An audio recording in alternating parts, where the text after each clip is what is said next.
Hello and welcome to active investors gang. स्वागत है फिर से यूट्यूब चैनल पर, जहां पर हम इंडियन फाइनेंशियल मार्केट्स की हर हफ्ते अलग अलग तरीके से बात करते हैं। भले वो सेक्टोरल एनालिसिस हो, भले ही वो एक स्पेसिफिक कंपनी का एनालिसिस हो, भले ही वो लेटेस्ट अपडेट हो या फिर वो निफ्टी का वीकली एनालिसिस हो। रिलीजियसली पिछले 4-5 हफ्ते से निफ्टी का वीकली एनालिसिस हम कर रहे हैं, और जो यूट्यूब चैनल पर पहली बार लैंड किया, प्लीज पीछे की वीडियो जाके चेकआउट करना।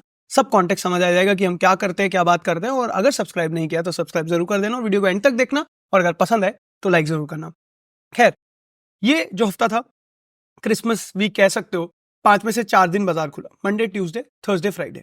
4 में से 3 दिन साइडवेज मूवमेंट निकाल दी। इनफैक्ट जो निफ्टी का एक्सपायरी वाला दिन था, उसके अंदर लगा था कि बड़ी मूवमेंट्स मिलेंगी, क्योंकि मंडे ट्यूसडे को जो मूवमेंट थी वो बहुत म्यूटेड थी। पता ही नहीं चल रहा था कि क्या हो रहा है। ना बेयर्स रेडी है सेल करने को, ना बुल्स रेडी है बाय करने को। हालांकि फ्राइडे को पीछे आया था, फ्राइडे को एक स्पाइक आया था मार्केट में, जो कि टेक्निकल बाउंस बना था। लेकिन उसके बाद भाई मंडे ट्यूसडे एकदम फ्लैट, थर्सडे भी ऑलमोस्ट फ्लैट। बढ़ाते हैं मार्केट, फिर वापस गिरा देते हैं। 24,000 जो लेवल है एक, वो कहीं ना कहीं रेजिस्टेंस बना हुआ है फिलहाल। 23,900 24,000 का जो लेवल है निफ्टी का, फिलहाल वो काफी बड़ा रेजिस्टेंस बना हुआ है। काफी सारी चीजें हैं इसके पीछे, और कुछ कुछ टेक्निकल और कुछ कुछ लॉजिकल, कुछ कुछ सेंस आपको बनाएगा कि क्या मैं आपको बताऊंगा इस वीडियो में आज। तो एंड तक जरूर देखना। और उससे पहले, I am not a SEBI registered broker, तो मेरे पास कोई ऐसा डिग्री नहीं है कि मैं आपको यहाँ पर कुछ एडवाइस कर सकूं। तो कुछ भी अगर आपको इस वीडियो में लगता है जिससे आप डिसएग्री करते हो, तो प्लीज कमेंट्स में बताओ, या फिर आपका कोई अलग ओपिनियन है तो definitely I respect your opinion. और ये मेरी एनालिसिस है मार्केट की, मेरी प्रेडिक्शन है, and that's how I make my videos. तो प्लीज उसको, आपका अपना अलग ओपिनियन हो सकता है और अपनी इंस्टिंक्ट को वैलिडेट कर सकते हो मेरे डेटा पॉइंट्स के साथ, अगर आपको सही लगता है तो व्हाई नॉट। खैर, सबसे पहले हम स्क्रीन शेयर करते हैं और फटाफट से निफ्टी के टेक्निकल चार्ट पे चलते हैं, जो कि हम हमेशा देखते हैं। देखो, पहले की मूवमेंट देखो कि अगर डे वाइज मैं मूवमेंट दिखाऊं तो हर दिन कुछ ना कुछ बड़ी मूवमेंट हुई है, लेकिन ये पिछली 4 मूवमेंट्स है और इतनी खराब मूवमेंट्स है कि इतनी छोटी छोटी कैंडल्स कब बनी थी लास्ट निफ्टी की लगातार, मुझे याद नहीं है। यहां पर बनती हुई दिख रही थी, लेकिन फिर उसके बाद मार्केट ने एक अच्छा खासा बाउंस दिया था, लेकिन फिर अब वापस ये टूटी है। फिर ऐसी 4 कैंडल्स बनी है, तो क्या ये ग्रीन कैंडल यहाँ पे रेप्लिकेट वापस हो सकती है, ये देखने वाली बात होगी। खैर, हुआ क्या, दिसंबर का महीना जो है ना, वो आप कभी भी देखोगे किसी भी साल में, तो दिसंबर में क्या होता है ना कि बहुत अच्छे रिटर्न्स यूजुअली आते हैं। It is the third month, मतलब ऐसे 12 महीने, 12 में से ये थर्ड नंबर पे वो महीना है जो सबसे ज्यादा हाईएस्ट रिटर्न दिया है हिस्टोरिकली इन्वेस्टर्स को। हर 4 साल में से हर 3 साल, मतलब हर 4 साल में से जो 3 साल हैं, जो दिसंबर का महीना है, उसमें अच्छे रिटर्न्स देता है, पॉजिटिव देता है। और पिछली बार की जो रैली थी, दिसंबर 2023 की जो रैली थी, दैट वाज अराउंड 12-13%, मतलब अच्छा खासा मार्केट बढ़ा हुआ देखने को मिला था। लेकिन ये वाला जो साल है वो मोस्ट लाइकली, क्योंकि 2 ही ट्रेडिंग सेशंस बचे हैं 30 और 31 का, तो ऐसा लग रहा है कि इस महीने पॉजिटिव रिटर्न नहीं आ पाएंगे इस साल के दिसंबर महीने में, क्योंकि बहुत टूटा मार्केट। मतलब ऊपर जाके 25,000 कहाँ टच करने वाला था। पिछली बार भी हमने बात करी, और हमने पिछली वीडियो में भी बात करी कि क्या 23,000 की तरफ मार्केट जा रहा है। लेकिन एक लेवल के बाद, एक टेक्निकल लेवल के बाद मार्केट कंसोलिडेट हो गया और अच्छा खासा ठीटा डीके खाया। ऑप्शन सेलर ने, ऑप्शन बायर का जो दिन नहीं बना, मतलब मोस्टली नहीं बना। देखो, आज भी ये जो कैंडल है ना, ये हैमर कैंडल सा बना हुआ है, इसकी ऊपर की विक बहुत अच्छी है, लेकिन फिर वापस बॉडी कैंडल पे वापस नीचे ही आके बंदा, तो कोई पॉइंट हुआ नहीं। मतलब मार्केट गया 200 पॉइंट ऊपर, लेकिन बंद 70 पॉइंट ऊपर हो रहा है। आप 130 पॉइंट का पूरा गेन मिटा दे रहे हो एंड तक, तो प्रॉब्लम तो है ना। मतलब आप कहीं ना कहीं तो डरे हुए हो कि आप सस्टेन नहीं करना चाह रहे हो उस लेवल्स पे। और जो हाई देखे तो वो 23,938 का लगाया था, 900 क्रॉस किया था, हर्डल क्रॉस किया था जो रेजिस्टेंस था, लेकिन 24,000 तक वहां से रैली नहीं दे पाया और सस्टेन नहीं कर पाया। तो क्या अगले 2 सेशंस में 200-200 पॉइंट्स क्या मार्केट बढ़ सकता है, वो देखने वाली बात रहेगी।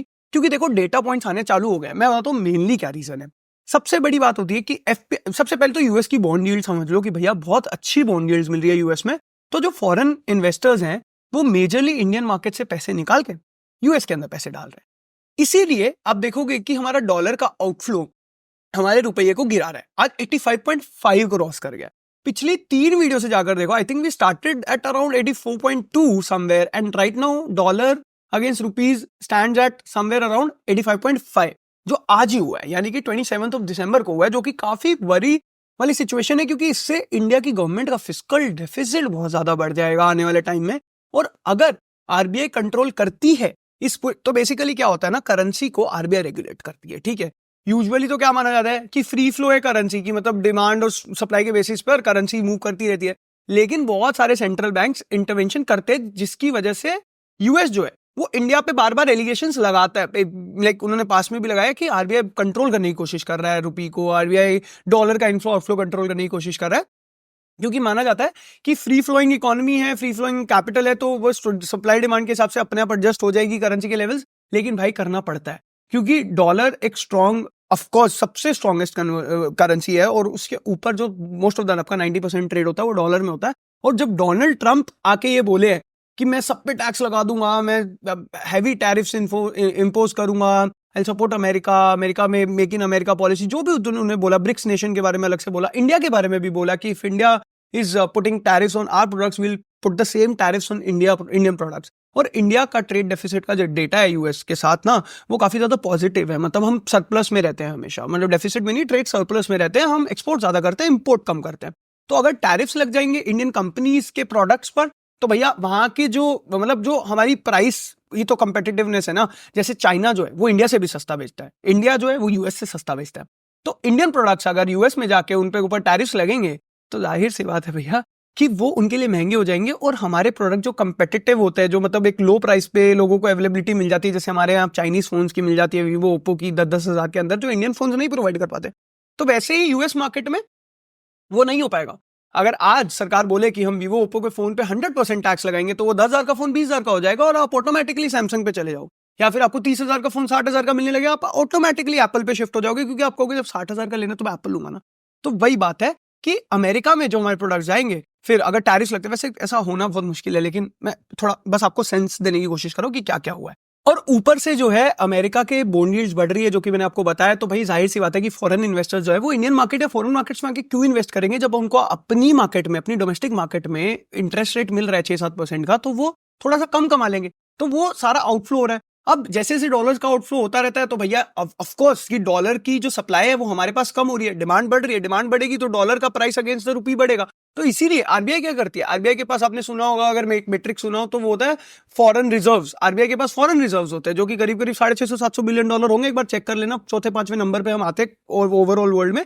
चाइना के पास तो ट्रिलियंस ऑफ डॉलर्स के रिजर्व्स है भैया, हमारे पास $600-700 बिलियन के रिजर्व्स है। यानी कि हम बिना कुछ किए, इंडिया बिना कोई गुड्स प्रोड्यूस किए, बिना किसी जीडीपी की ग्रोथ के, बिना कुछ भी किए, एक साल का इंपोर्ट कर सकता है बेसिकली। जब 1991 में सिचुएशन, लाइक अभी मनमोहन सिंह की कल ही डेथ हुई है, तो उनका मेजर कंट्रीब्यूशन यही था 1991 में, condolences to his family. But बात यह है कि मनमोहन सिंह ने उस टाइम पे, जब हमारे पास शायद 15-20 दिन का भी रिजर्व नहीं था इंपोर्ट करने का, डॉलर में पेमेंट करनी पड़ती है ना, आज हम उस पोजीशन पे है कि हमारे पास एक साल तक का इंपोर्ट करने का रिजर्व है। तो इसीलिए आपको पाकिस्तान, श्रीलंका, बांग्लादेश, ये जो कंट्रीज हैं, ये क्यों बार बार आईएमएफ के पास जाती है, क्योंकि इनका फॉरेन रिजर्व कम हो जाता है। ठीक है, तो ये सब बातें हैं, but of course foreign yield बढ़ रही है, डॉलर बाहर जा रहा है, डॉलर की सप्लाई हमारे यहाँ कम हो रही है, आरबीआई और डॉलर पुश कर रहा है, हमारा फॉरेन रिजर्व कम हो रहा है।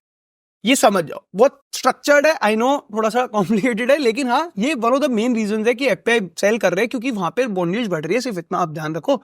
फिर उसके बाद दिसंबर के अंदर ना बहुत सारे लोग प्रॉफिट्स बुक करते हैं, क्योंकि फॉरेन पोर्टफोलियो इन्वेस्टर्स का जो टैक्सेशन का वो पूरा साइकिल है, वो जनवरी टू दिसंबर रहता है मोस्टली, हमारा अप्रैल टू मार्च रहता है।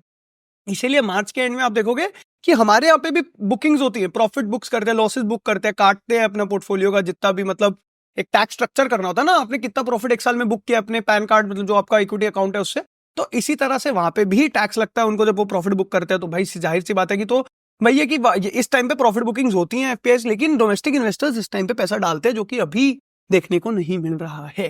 तो फॉरेन इन्वेस्टर बेच रहे हैं, डोमेस्टिक इन्वेस्टर कम डाल रहे हैं थोड़ा सा, एक ये बहुत बड़ी प्रॉब्लम है।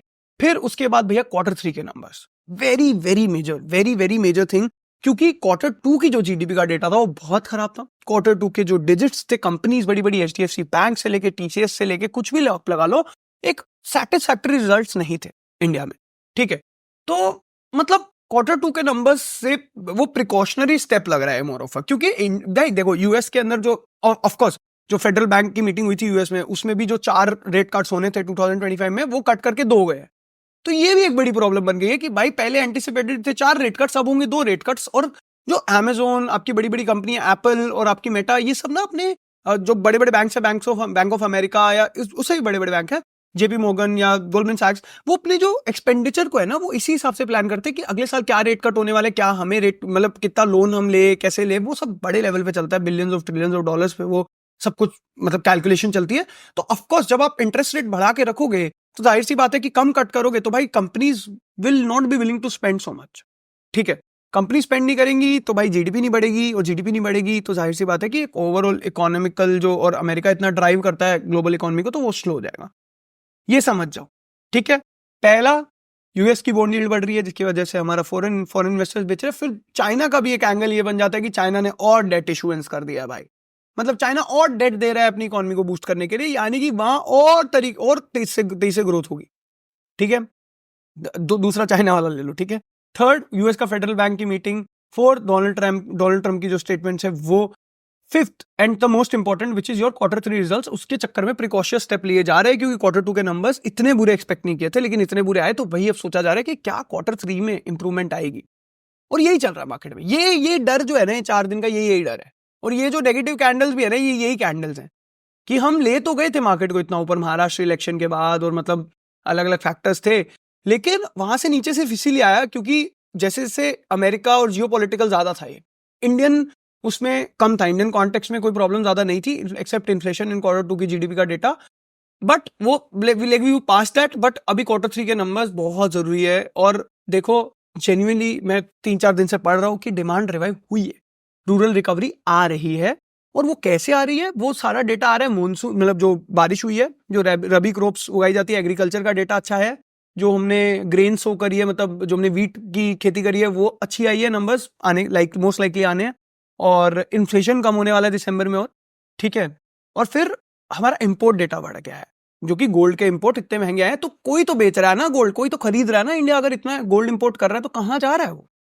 लोग खरीद रहे तो प्राइवेट कंजम्पशन हो रहा है, and private consumption is 60% of our GDP, and Q3 numbers will reflect that. सब बुलिश है, आरबीआई भी बहुत बुलिश है इस चक्कर में कि सेकंड हाफ जो है वो बहुत अच्छा होगा।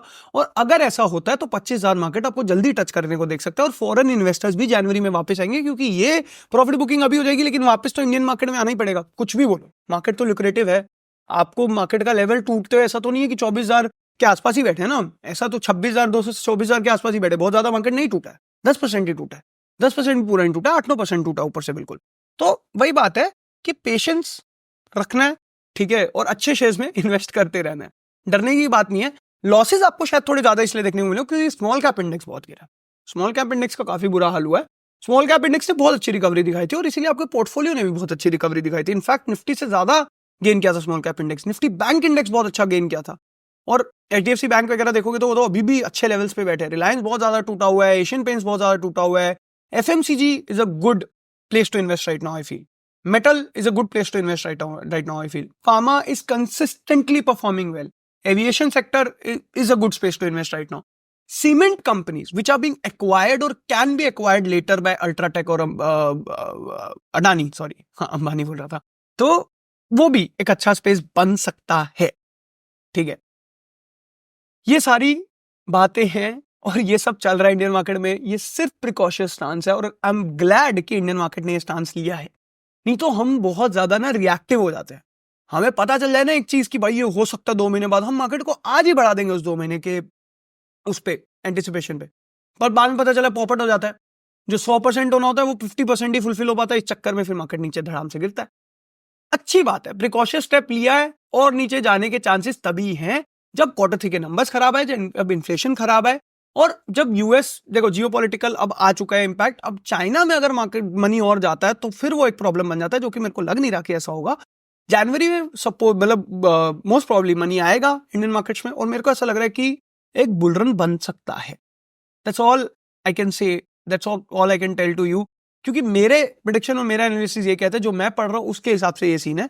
बाकी वैल्यूएशन कंसर्न है इंडियन मार्केट में, प्रीमियम जो है वो हम कमांड करते हैं, जो price to equity P ratio है हमारी वो बहुत ज्यादा है बाकी मार्केट से, क्योंकि ऑफ कोर्स इंडिया में वो प्लेग्राउंड है ना, वो प्रीमियम डिजर्व करता है इंडिया, क्योंकि इंडिया उस फुटिंग पे, इंडिया उस डेमोग्राफी डिविडेंड को हार्नेस कर सकता है। तो वो सारी बातें हैं, और वो मतलब अलग से वीडियो में कभी डिस्कस करेंगे, लेकिन वीकली एनालिसिस यही है कि प्रिकॉशियस है भाई, ये 4 कैंडल बहुत प्रिकॉशियस है। और अब देखना ही है कि लास्ट के 2 ट्रेडिंग सेशंस कैसे रहते हैं, क्या डोमेस्टिक इन्वेस्टर डालेंगे पैसा 30-31 तारीख को, क्या एक अच्छा न्यू ईयर मिलेगा आपको, अच्छे प्रॉफिट दिखेंगे, क्योंकि ऐसा नहीं है कि सिर्फ निफ्टी फ्लैट है, बैंक निफ्टी भी फ्लैट है, मूव्स आ रहे हैं, बैंक निफ्टी में भी मूव्स आए हैं। ये देखो बैंक निफ्टी के कैंडल्स मतलब सरप्राइजिंगली बड़े हैं निफ्टी से। देखो तो ये देखो, ये बड़ी है, इनकी जो बॉडी है वो बड़ी है, ठीक है, मतलब ऊपर भी काफी ज्यादा नीचे भी, लेकिन निफ्टी की कैंडल्स इतनी ज्यादा मतलब कन्विंसिंग नहीं है। कहीं ना कहीं कंफ्यूजन निफ्टी पूरे इंडेक्स में ज्यादा है, लेकिन बैंक निफ्टी में कहीं ना कहीं मूवमेंट्स आ रही है, ऊपर की तरफ भी नीचे की तरफ भी। आज भी ये सेम ही कैंडल बना है, और ये हैमर कैंडल हो सकता है कि यहाँ से एक रिवर्सल एक ऊपर की तरफ जाए, या यहाँ नीचे इसकी नीचे की तरफ, दोनों ही हो सकता है। मतलब वो तो देखो मार्केट का दस्तूर है, और कोई आपको कुछ बताएगा, कोई आपको कुछ बताएगा। बट मेरा व्यू यही है कि भैया जो मेरे को दिख पा रहा है, जो मेरे को क्वार्टर 3 के रिजल्ट दिख रहे हैं, उसके हिसाब से मार्केट बुलिश आना चाहिए, ठीक है। बाकी एक 2025 में क्या क्या सेक्टर्स इन्वेस्ट आप कर सकते हो, वो एक और वीडियो लेकर आएंगे जल्दी। और आई होप कि ये जो वीकली एनालिसिस की सीरीज है इससे आपको समझ आ रहा हो, और इससे आप अच्छे स्टेप्स जो है अपने पोर्टफोलियो के ले पा रहे हो। और अगर आपको टेलीग्राम कम्युनिटी ज्वाइन करनी है, वहाँ हम डेली के डेली एपिसोड्स करते हैं। जैसे कि मोबीक्विक में हमने पकड़ा था जो मूव था, फिर उसके बाद आज डैम्स कैपिटल का जो डैम्स कैपिटल का शेयर लिस्ट हुआ आईपीओ के बाद, और वहां भी मैंने बताया था कि वहां भी मैंने बोला था कि एक अच्छा मूव मिल सकता है, और मिला 10-12% का मूव मिला। तो कैपिटल हमेशा थोड़ा फ्री अप रखना चाहिए फॉर शॉर्ट टर्म। हमेशा जहां अपॉर्चुनिटीज दिखे लो, जहां लॉस भी बुक करना पड़े वहां लॉस भी बुक करो, because profits and loss part of the journey है। तो वो घबराने वाली बात नहीं है। लेकिन जब तक आप सीखोगे नहीं, जब तक आप लॉस भी बुक नहीं करोगे, जब तक प्रॉफिट भी बुक नहीं करोगे, जब तक आपको पता नहीं चलेगा कि क्या सेंस है मार्केट का। तो वही बात है कि अगर किसी को टेलीग्राम कम्युनिटी ज्वाइन करनी है तो कर सकता है, जो डेली मार्केट्स ट्रैक करते हैं, जानना पसंद करते हैं कि क्या मूवमेंट है, क्या हो सकता है, क्या कुछ एक्टिव शेयर्स है, क्या कुछ लॉन्ग टर्म पर्सपेक्टिव है। जैसे इंडिगो हमने 3800 के लेवल पे पकड़ा था, 4700 ऑलरेडी देयर, ठीक है। बहुत सारे शेयर्स है, ऑफकोर्स बैंक ऑफ महाराष्ट्र 60 के लेवल पे पकड़ा था, वो भी 55 पे, आई गेट इट। लेकिन 10 में से हर 2 शेयर्स ऑफकोर्स आता है, और ऐसा नहीं है बैंक ऑफ महाराष्ट्र से वीक हो जाता है। Fundamentals pretty much strong, very strong in fact. तो मतलब वो डरने की तो कोई बात है ही नहीं। तो मतलब अच्छे शेयर्स में लॉन्ग टर्म बैठे रहो, और जहां आपको प्रॉफिट्स दिख रहे हैं, बुक करना चाहते हो, वहां कर सकते हो। तो यही है, टेलीग्राम कम्युनिटी पे हर दिन एक ऑडियो एपिसोड आता है 10 मिनट का, वहां पर हम बात करते हैं क्या हुआ, क्या हो सकता है, क्या कुछ है। तो अगर किसी को ज्वाइन करना हो तो चैनल का जो लिंक है वो डिस्क्रिप्शन में रहेगा, एक अमाउंट है वो पे करके आप जा सकते हो और सुन सकते हो सारे एपिसोड। और अगर पसंद आए तो आप डिसकंटिन्यू कर सकते हो after a month, because it's a very, बहुत कम चार्जेस है, बहुत ज़्यादा चार्जेस नहीं है। खैर, तो यही था यार निफ्टी का, बैंक निफ्टी का, यही बताना था आपको। बाकी लग तो यही रहा है कि आएगा मज़ा क्योंकि ये कंसोलिडेशन ट्रांसलेशन देगा अगले कुछ महीने में, अगले कुछ हफ्ते में, मतलब सॉरी। तो यही है मेरी तरफ से। बाकी जल्दी हम मिलेंगे नई वीडियो में, जिसके अंदर हम सेक्टर वाइज आउटलुक की बात करेंगे 2025 के लिए। तो वीडियो जरूर देखना, और अगर सब्सक्राइब नहीं किया तो सब्सक्राइब करो चैनल को। मिलते हैं अगली वीडियो में, बहुत बहुत शुक्रिया।